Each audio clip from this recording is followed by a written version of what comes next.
Hey Jan, Tommy here. Thanks for your work in week four. Couple quick responses. First of all, in the first forum, you interpret Jesus's power to calm the storm as his power over nature. And it's not that that's wrong, but I want to encourage you to try to press a little bit deeper into that because nature is not really conceived in the Bible or in Matthew in these sort of general terms, the human versus nature or something that's more common in kind of the modern West, especially after the kind of scientific revolution in some ways of the 17th and 18th centuries. In the Bible, stormy seas have more specific connotations. So, you can obviously think of the opening scenes of Genesis, where the kind of reality of the world is presented as this kind of chaotic, watery, formless world, and creation is about giving shape to it.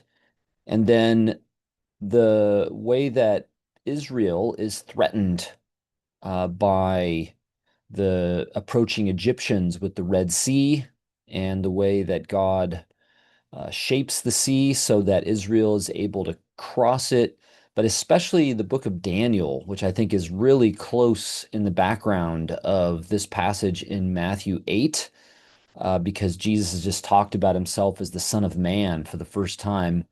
And there in Daniel 7, the vision of the coming of this future of the human is amidst uh, the sea that is being roiled by the four winds. And it's a picture of not just, nature as chaos, but specifically the way that the life of the people of God in the known world is like a sea that is being churned up by Gentile kingdoms in tension with the people of God. And the people of God is threatened by these rising sort of beastly powers from the waves. So I think that is a more nuanced way to see the frame of how Jesus is being presented to us in Matthew 8 on the stormy sea, bringing peace to the forces that whip peoples up against each other and threaten specifically the life of the people of God. And this, of course, on the way, as you're saying, to the other side, where Jesus is going to encounter some kind of Gentile presence. And that's the other thing I wanted to speak to here real quick is it's hard to really define neatly in Matthew, like what is Jewish territory and what is Gentile territory.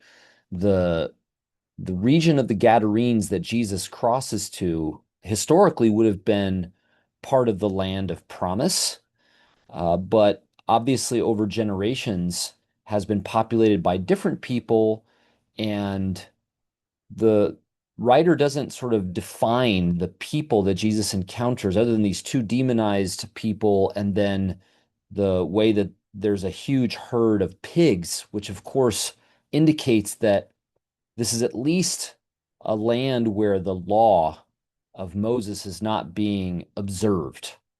But Jesus doesn't enter the land of the Gadarenes and start doing work there. He only goes right to the shoreline, liberates these two men from this demonic power that I think says something again about who he is, especially in light of what demons are doing throughout the Gospel of Matthew. But I don't think he sort of crossing some boundary and beginning to do work among Gentile people. Jesus actually doesn't ever do that in the Gospel of Matthew. The only Gentile people he encounters are those that are living among Jewish populations.